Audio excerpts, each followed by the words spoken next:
Micrófonos apagados, por favor, antes de que empiece.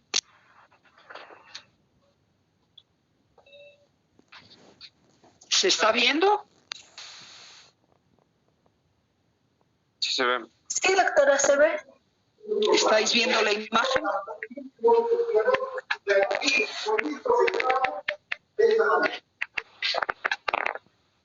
Perfecto. De acuerdo, entonces seguimos por favor con la explicación. A partir de ahora, micrófonos apagados, y no tengo que volver a entrar en la sala y os tengo que silenciar a todos. De acuerdo. Bueno, entonces os decía, a raíz de esa guerra y a raíz de las ambiciones de los reyes de Inglaterra a mandar en Francia, porque justamente tras la muerte de ese rey, insisto, creo que fue Luis VIII, la única heredera descendiente directa que él tenía, se había casado con el rey inglés, y a partir de ahí el hijo de esa señora pensaba que él tenía todo el derecho del mundo a gobernar sobre Francia también. ¿De acuerdo? Ese es el inicio, en forma muy simplificada. Hay otras cuestiones de ambición política de por medio de la guerra de los 100 años que enfrentó a las dos coronas, a los dos reinos, la de Inglaterra y la de Francia, y que solo terminó después de, ya sabéis, la reconquista del reino de Francia por los franceses en la época de Carlos VII y en la época de la doncella de Orleans, la mística Juana de Arco, que murió quemada en la hoguera por las confabulaciones de los borgoñones y de los ingleses, y sin recibir ninguna ayuda del rey francés, al que ella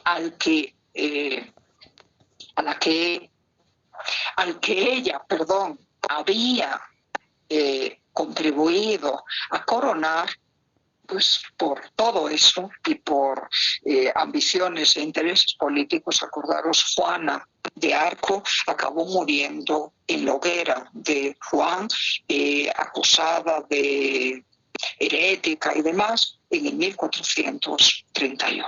¿De acuerdo? Y poco tiempo después de eso termina por fin la guerra entre Francia e Inglaterra. Entonces, a raíz de esa guerra hay mucho contacto diplomático y obviamente cultural entre Francia e Inglaterra. Así que esto lo pudo pintar tanto un artista francés como un artista inglés, porque no hay grandes diferencias estilísticas entre una cosa y la otra. En la obra, como veis, y entro entonces en la parte iconográfica, el atribulado rey inglés Ricardo II está suplicando auxilio a la Virgen María y al niño Jesús, que lo bendice desde el regazo de su madre, mientras ella aparece envuelta por una serie de ángeles en su consideración de reina de los ángeles. Acordaros que en las letanías del rosario a María se la venera también como reina de los ángeles, reina de los mártires, reina de los patriarcas, reina de todos los santos. Es la señora del cielo la que estáis viendo ahí, y de ahí el rutilante fondo dorado. Y fijaros cómo, para vincular anímica, espiritualmente, al rey inglés con la corte celestial, los ángeles llevan la insignia del ciervo, que es el broche que decora también el manto del rey. Ahí lo tenéis, presentado ante la Virgen por uno de sus santos protectores, aunque no se llamaba como él, esa barba larga, por su cabello desgreñado, sin vestido en las piernas ni zapatos, solo cubierto con una túnica de piel de camello, como lo señala el Evangelio, y llevando en las manos un pequeño cordero, que es su atributo principal, no porque se identifique con él, sino porque Juan el Bautista proclamó allá en la ribera del Jordán, cuando tuvo lugar el bautismo de Jesús, que es el momento fundacional de la vida pública de Cristo, que él, Jesús, era el Mesías, era el Hijo de Dios, venido a quitar los pecados del mundo. Era el Cordero de Dios, el Cordero sacrificial, el Cordero pascual. Y por eso ese Agnus Dei, ese Cordero pascual, es el atributo iconográfico principal de Juan el Bautista. Lo estáis viendo ahí. Mirad cómo el santo mira hacia la Virgen, pero pone su mano en sentido protector sobre los hombros del rey. Y mirad cómo hacia el rey apuntan también las manos diestras de los dos monarcas ingleses, venerados como santos en la Iglesia de Inglaterra, que son San Eduardo y detrás de él San Edmondo, el confesor, que murió acribillado por flechas, y por eso la flecha es su atributo principal martirial, mientras estaba en misa durante una invasión de los daneses, que acordaros en el siglo, ya a partir del IX, pero especialmente en el siglo X, se apoderaron de prácticamente todo el territorio anglosajón, antes de que a su vez fueran echados por los normandos, descendientes también como los daneses de los antiguos vikingos, pero para entonces, para el 1066, procedentes del ducado francés de Normandía. Así que esos dos reyes ingleses elevados a los altares como santos, San Eduardo y San Edmondo el confesor, están presentando también ante la Virgen a su propio colega y descendiente, el rey Ricardo II, para que en lo posible, si Dios lo quiere, ella le pueda brindar algún tipo de protección en esa situación tan atribulada en la que estaba viviendo en aquellos tiempos. Los rasgos del gótico internacional se advierten en el tratamiento, aunque sean barbudos, aunque sean personas masculinas y maduras, incluso en los rostros de estos reyes, con sus cabellos ondulados, con su cuerpo grácil y esbelto, con las suntuosas ropas, y cuando se hablaba de pequeños detalles realistas como algo característico de la estética del gótico internacional, me refiero a que fijaros con cuánto amor, con cuánto interés, con cuánto detalle y precisión el artista ha plasmado las texturas de la tela de brocado con damasco de seda y oro de la túnica de San Eduardo, de San Eduardo el confesor, y también fijaros en el capacete de armiño que lleva él ahí. ¿De acuerdo? Y lo mismo veis en San Edmondo o en el propio manto del rey Ricardo II, también con un espectacular brocado en oro y color rojo y seda roja. Así que mucho detalle en cosas particulares, pero la plasmación general de un mundo como de sueño, de un mundo de fantasía, de un mundo encantado, donde todo es luminoso, en donde todo parece hermoso y perfecto. Es un estilo artístico marcadamente idealizado, el del gótico internacional, que responde, como os digo, a los intereses estéticos de la nobleza europea y en principio francesa, en un tiempo de marcada atribulación. Acordaros que el arte es falsa, esa idea de que el arte es siempre reflejo de su época. No, muchas veces el arte se plantea como una evasión, como una sublimación, como un deseo de mejora y de transfiguración de una realidad particularmente dura, difícil e inhóspita. Esto representa un ideal, lo que se quisiera que fueran las cosas, no la realidad por sí, que es la que va a intentar plasmar el gótico flamenco posterior. Espero que eso os quede claro, y a partir de ahí, a ver, decidme rápidamente si la pintura que estáis viendo y que no forma parte de vuestro programa, es la Madonna de Sepreslav, pertenecerá o no al gótico internacional. ¿Comparte las características estilísticas que os acabo de presentar o no? Sí. Sí, sí. ¿Y en qué se nota? A ver, que alguien lo diga ahora, no estoy viendo vuestros nombres, así que si queréis me los decís, por favor, porque ya sabéis, la participación es muy importante en estas clases. ¿En qué se nota que esta es una pintura del gótico internacional y por lo tanto más o menos contemporánea, años más o años menos al díptico de Wilton House que acabáis de ver? Por el fondo dorado y Por un lado el fondo el dorado, azul Los ultramar. detalles. intenso. Veis, es precioso este azul. Ser carísimo, carísimo de verdad. ¿Qué más? Los detalles de los pequeños detalles que se ve en De la ropa, el broche a lo mejor de la Virgen, el la diseño de la corona. corona, espectacular, tremendamente detallado todo eso, pero y en lo formal, en el tratamiento del canon de la figura humana, en el planteamiento del cuerpo de la Virgen o del niño Jesús, ¿qué veis además ahí? Que coincida con lo Una figura humana. Los rostros de carácter oval. Sí, bien. ¿Y la postura es rígida, es dura, es embarada o es fluida y ondulante? Ondulante. Es ondulante, lo veis también. Y veis como el cabellito de la Virgen va formando todas esas ondas que vienen ya de la estética del gótico galante en torno a la cara. ¿De acuerdo? Igual que el velo que cubre el cabello de la Virgen en su caída es ondulante también.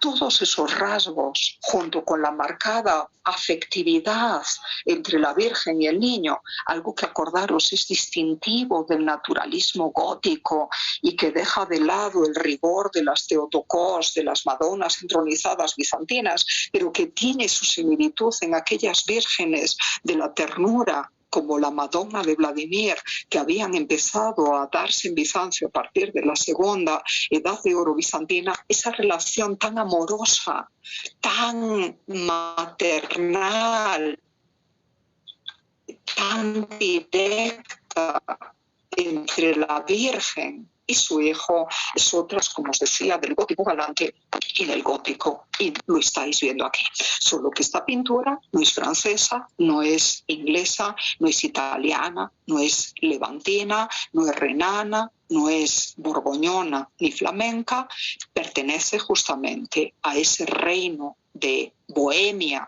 de finales del siglo XIV, y la conocemos por el nombre de la localidad para cuya catedral se hizo, como la Madonna de Sebreslav. Es un encargo del entonces rey de Bohemia de aquellos tiempos y la fechamos alrededor del 1380, más o menos.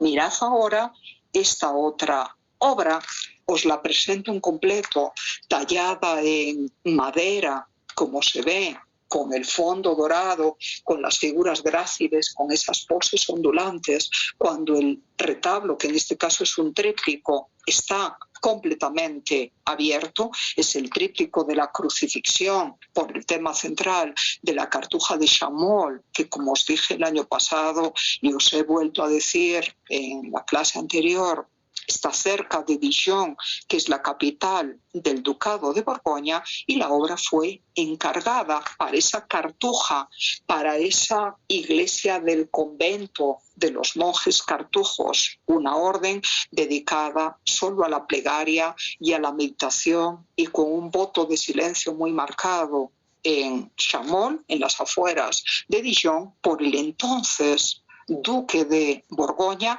un hombre casi tan poderoso como el rey de Francia en aquellos tiempos, Felipe el Atrevido, uno de los principales mecenas y patronos artísticos del mundo nórdico, de la Europa de aquellos tiempos, igual que lo fue su hermano, el duque de Berry, que es el promotor de las miniaturas elaboradas por los hermanos Limbourg, que veréis un poquito más tarde. Y los dos, en aquellos tiempos, fijaros, eran hermanos del rey de Francia, un joven que empezó gobernando bien y que por un problema de salud acabó siendo loco y que murió prácticamente también al final de la guerra de los, un poquito antes de la guerra de los 100, del final de la guerra de los 100 años, por el 1420 más o menos. Así que fijaros, las tres personas más poderosas de la familia real francesa, pero especialmente los dos hermanos, el duque de Berry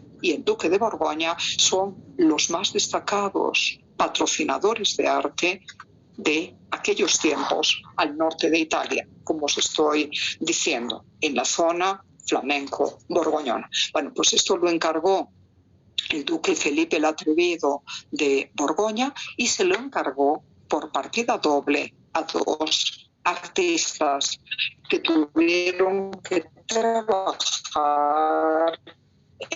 mancomunados. Primero, el escultor responsable de la parte interior de todo el tríptico, un francés, supongo que borgoñón, llamado Grito, con B larga, y un pintor procedente de los Países Bajos, de Flandes, que acordaros políticamente era parte del ducado de Borgoña también, llamado Melchor Broderland, ese es su apellido, de la ciudad de Ypres, que es una ciudad flamenca.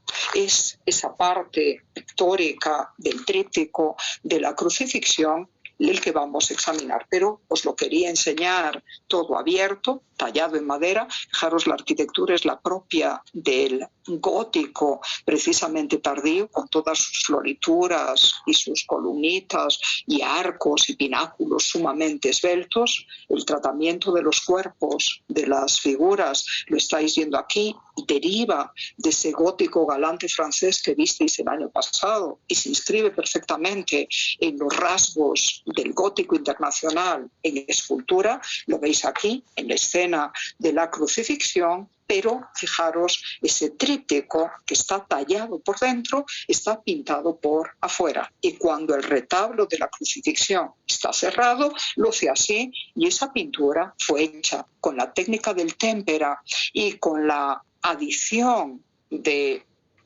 una capa superior ya con algo de pintura al aceite, de pintura al óleo, por otro artista flamenco, como os he dicho, llamado Melchor Broderland de Ypres. Y sabemos que se pintó esto contemporáneamente al díptico de Wilton House, que os acabo de enseñar, alrededor del 1395, más o menos. Acordaros que ya para el 1385 habían empezado las obras en la cartuja de Chamols. Acordaros que la portada de esa cartuja había sido iniciada por Jean de Melville, pero fue concluida por el gran Klaus Schluter, que es el introductor del realismo en la escultura borgoñona y flamenca en 1400.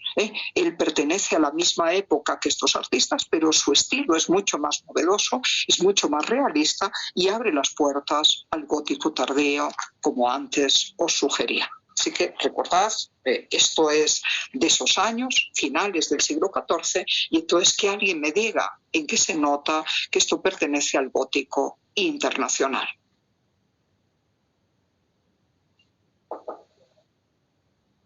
Venga, quien sea. Profe, ¿no? Ahorita lo primero que noto son algunos los detalles. fondos. A ver, este es un detalle, a ver si con este detalle de la tabla de la izquierda, aquí lo veis un poquito oscuro por, en fin, problemas de la fotografía, aquí lo veis un poquito más iluminado, a lo mejor esto os puede guiar más. A ver, ¿por qué sabemos, por qué notamos que esto pertenece al gótico internacional? Yo, licenciada. A ver, pero antes estaba hablando Martina. Martina, y luego tú. Me dices tu nombre, por favor. A ver, Martina.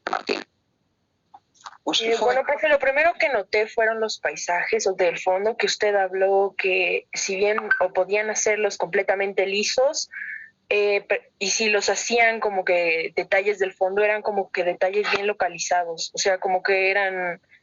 no sé cómo explicarme, pero es como sí, Martina, pero Sí, detallados, pero sí, Martina, te digo que sí, pero justamente en referencia a lo que acabas de decir, y como antes no vimos ningún paisaje, ¿cuál tendría que ser tu principal argumento? Y ahora, por favor, que hable la otra compañera. ¿Me dices tu nombre, por favor? Es que no, ya sabéis, al poneros el PowerPoint no puedo ver vuestros nombres.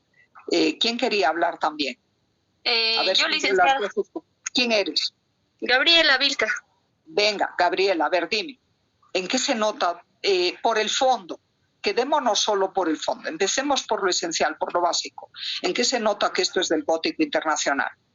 Por el fondo dorado que hace una simulación al oro, ¿no? A lo sagrado. No, es oro de verdad. Es pan de oro.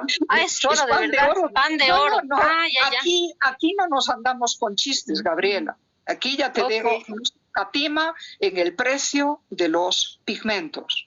Y acordaros, para tratar una tabla con fondo dorado, después de que la tabla se preparara bien, acordaros, tiene que estar hecha con madera muy seca. La madera, dependiendo de las regiones de Europa, puede ser de abedul, era bastante apreciada. En Francia se usaba bastante el nogal, en España se usaba el pino, pueden ser maderas de frutales también, pero las tablas tienen que estar completamente lisas, secas, tienen que estar juntas entre sí, normalmente sin clavos de hierro, y si las pegan con clavos de hierro, con unas tablillas que se ponen como listones al fondo para que la pieza no se alabee, no se ondule, esos clavos se tienen que meter muy bien, pero para unir en horizontal las tablas se prefieren tablas de Milano. Perdón, tenéis que apagar los micrófonos. Tenéis que apagar los micrófonos, sobre todo si tenéis a alguien en casa. Si no, no puedo dar la clase. Entonces, después de preparar bien esas tablas, acordaros, hay que darle una base con cola, normalmente de conejo, o puede tener cola de piel y demás. Sobre esa base con cola y yeso se aplican también tiras de lino encoladas, sobre todo sobre la superficie de las junturas de madera. Luego hay que darle una capa más de yeso con cola y pulirlo todo muy bien para que quede una superficie maravillosamente lisa, y con una textura como de seda, como de mármol casi, y sobre eso se procede a dibujar las figuras. Si no hubiera pan de oro, con normalmente carboncillo, con una ramita de abedul, pero si el fondo tiene que ser de oro y con el mordiente adecuado, hay que pegar las láminas de oro también, pan de oro de verdad, que puede ser de 18 o incluso de 24 quilates. ¿De acuerdo? Y para los detalles dorados, lo que se hace es normalmente mezclar esas láminas de pan de oro con miel, se deja secar y luego todo eso se tritura bien, se muele bien, se pulveriza bien y se pinta con él. Así que no creáis que es una purpurina barata la que estáis viendo aquí. Es oro de verdad, igual que es azul Prusia o azul de ultramar, azul lapislázuli de verdad, el que estáis viendo aquí. Por eso las fotografías nunca hacen justicia a estas horas cuando uno las ve en un museo, en el museo, y con la iluminación adecuada, y si la obra está limpia y ha sido bien restaurada, brilla, resplandece, es espectacular. Entonces, el fondo dorado para la pintura religiosa, para la pintura devocional, como es este tríptico para una cartuja, es esencial dentro de esa estética, dentro de ese ideal de mundo maravilloso, divino, trascendente y de perfección que implica, insisto, la pintura sacra, igual que la pintura bizantina, pero ahora dentro del gótico internacional. Así que eso lo tenéis aquí. Vayamos entonces, una vez que habéis visto el oro, una vez que habéis visto los colores, os los vuelvo a enseñar, a los otros elementos. Primero dadme las características generales del gótico internacional, y ya efectivamente Martina se refirió, porque lo expliqué antes, a que en los elementos del paisaje o en el tratamiento de las construcciones que veis aquí hay elementos muy detallistas, inspirados en el mundo natural, como pueden ser la textura rugosa de las piedras y de las rocas de los montes que estáis viendo ahí, las plantitas que crecen a la vereda del camino, la flor de la azucena y las florecitas que si estuvierais muy de cerca veríais en ese jardín interior de la Virgen María, y los detalles están también en ese tratamiento primoroso de la arquitectura que veis que condice con las características del gótico ya florido, que es una evolución del gótico radiante, pero más decorado todavía y manteniendo la esbeltez, la delicadeza de los soportes propia del gótico radiante, y que es típico, como os digo, del gótico florido, del gótico tardío o flamígero también, que caracteriza buena parte de la arquitectura cristiana europea a lo largo del siglo XV, finales del XIV y a lo largo del siglo XV. Y todo eso lo veis precisamente ahí. Y junto con ello, el canon de las figuras parecen esbeltas o parecen pesadas y muy voluminosas. Esbeltas. Se ven esbeltas. Sobre todo lo veis en el Arcángel Gabriel y en la Virgen María sentada del lado izquierdo de la composición. Las figuras de la derecha son un poquito más voluminosas, pero es porque las dos mujeres están embarazadas. Son Isabel, la prima anciana de la Virgen María, y la Virgen misma, y las dos están desarrollando su gestación. María, del futuro Mesías; Isabel, con 6 meses de antelación del futuro Juan el Bautista. Y ahí tenéis también el detalle del pequeño realismo del que os hablaba antes. Los vientres aparecen abombados y mirad cómo la mano de Santa Isabel toca el vientre de María para señalar que allí está su Salvador. Acordaros de la frase que según el Evangelio pronuncia Isabel, dirigida a María, tan pronto la vio: ¿dónde es que la madre de mi Señor me viene a visitar? Ella se sintió tremendamente honrada y ella es la primera persona que proclama al fruto de María como el Salvador del mundo, como el Mesías esperado. Y a partir de esa salutación tan extraordinaria que le hace Isabel en el momento de la visitación, es cuando María entona el canto del Magnificat, que se lee en el oficio religioso, sobre todo en los tiempos justamente de Navidad, en las fechas previas a la celebración del nacimiento de Jesús. Así que todo eso lo veis ahí. Vayamos entonces a cosas que no os he explicado todavía y que nos ligan precisamente esta pintura que es borgoñona flamenca con la herencia, la francesa ya la visteis, en ese espíritu aristocrático, en el tratamiento de las figuras, en el tratamiento de las pieles y demás, con la escuela sienesa. El año pasado os hablaba de la miniatura de Pucelle y os hablaba del díptico de la Maestà de Siena de Duccio, porque en esa obra de Duccio es donde por primera vez se empieza a apreciar el tratamiento de un espacio que quiere fingir ser tridimensional, no contentándose con plasmar la pared de fondo como se había hecho hasta entonces, sino también las paredes laterales y el techo de la habitación. Eso ya lo vemos en Siena, en pinturas, primero de Duccio y luego de Simone Martini, los hermanos Lorenzetti y otros, a partir más o menos del 1310. Lo digo para simplificar.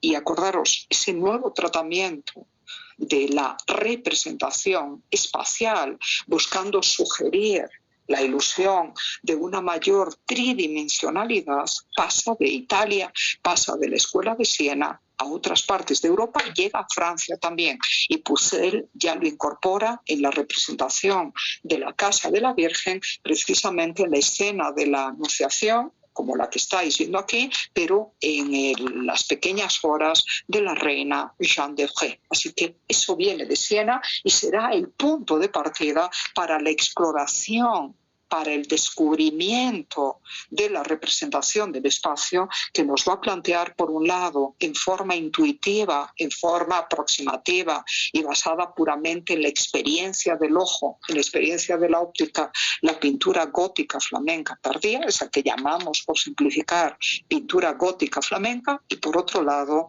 la pintura del 400, del primer renacimiento italiano, renacimiento temprano, pero en el caso de los italianos y a partir de los estudios del arquitecto Brunelleschi y de sus admiradores, entre los que se contó, y amigos, entre los que se contó el pintor Masaccio, en una forma mucho más matemática, en una forma mucho más científica, mucho más precisa. Es precisamente el tratamiento de la perspectiva que en sentido etimológico latín original solo hace referencia a la visión del mundo, no a la representación sobre un soporte plano de él como entendemos hoy, y por eso todavía en la lengua cotidiana decimos esta persona tiene perspectiva, o su perspectiva del mundo esta, o de este problema político es esta perspectiva, como equivalente a visión, equivalente a lo que los griegos llamaban óptica, pero perspectiva artificialis, que es esa representación ilusoria de la profundidad espacial sobre una superficie plana, que puede ser una tabla, más tarde será un lienzo, o puede ser también una superficie metálica o de madera, trabajado todo esto en relieve.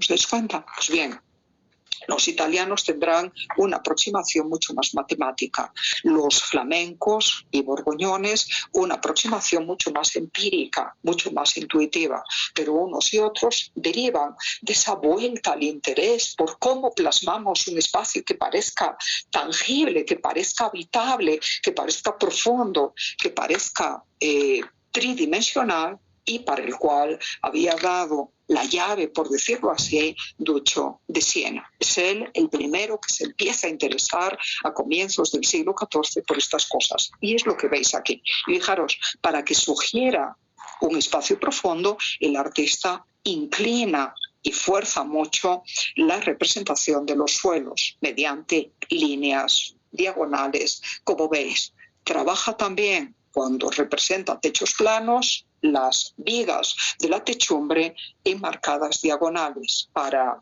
de la confluencia de la representación de las baldosas del piso con esas vigas del techo, que parezca que efectivamente lo que está al fondo está mucho más lejos o bastante más lejos que lo que vemos en el primer plano. Y junto con esto trabaja el color en distintas tonalidades y aplica sombra para que haya una parte que parezca más iluminada y otra parte que parezca más en sombra, más oscura, con los colores un poco más densos y más fuertes, como veis en la parte precisamente de la construcción rosada de la izquierda al fondo de la pintura. Todo eso ya lo tenéis ahí, solo que estas arquitecturas parecen como casitas de muñecas. ¿Os dais cuenta? No están en consonancia en cuanto a tamaño con la estatura de las personas que las habitan, que por fuerza casi tienen que estar sentados para que el techo no roce los arcos de la bóveda. Y cuando hay bóvedas, como pasa aquí, esas bóvedas se inspiran en las características de la arquitectura flamígera de la época. Fijaros cómo los arcos empiezan a ser escarzanos, ya no es el arco ojival apuntado que veíais a comienzos del gótico, es un arco mucho más plano, pero tampoco es arco de medio punto. Son tipos de arcos que se desarrollan en la arquitectura europea, especialmente desde finales del siglo XIV y comienzos del siglo XV.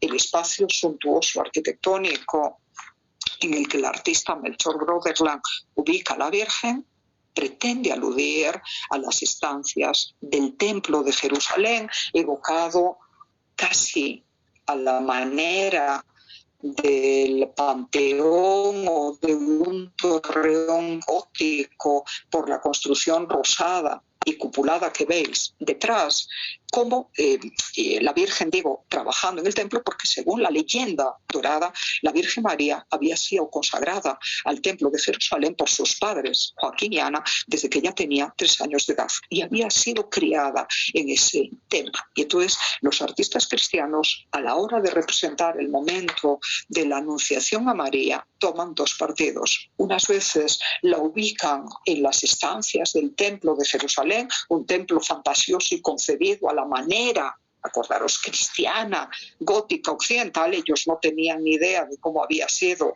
el templo de Jerusalén, de verdad. Por eso todos los rasgos de la arquitectura gótica que tenéis aquí. U otras veces la imaginan ya viviendo en la casa de José, porque previamente se había prometido con él, en lo que conocemos como los desposorios de la Virgen y de San José, que según la tradición bíblica consistían en que la mujer pasaba a vivir con su marido más o menos 1 año, pero antes de vivir unida conyugalmente a él. Y por eso lo de la virginidad de María y lo de Jesús como engendrado por el Espíritu Santo, que aparece aquí enviado por Dios. Pero el artista, como veis, ha preferido representar a la Virgen en ese espacio suntuoso del Templo de Jerusalén. Y la representa sentada y leyendo un librito. Ese libro, en la tradición iconográfica cristiana,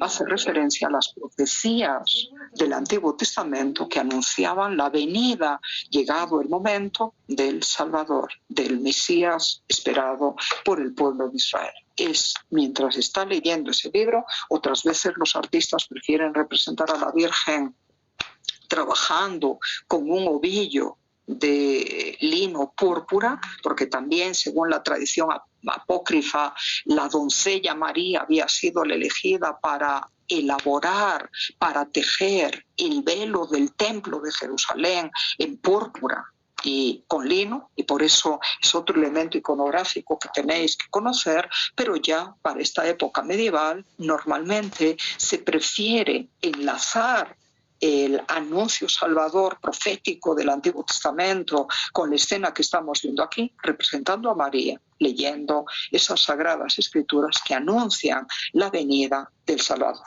Y en ese momento es sorprendida por el saludo del ángel, el arcángel Gabriel, que fijaros, se comporta de una manera muy educada, muy refinada, muy cortesana, haciendo una reverencia y una genuflexión en señal de respeto ante María. Acordaros que la llama, la saluda diciéndole, traducido al latín, salve o ave María gratia plena, es decir, salve María.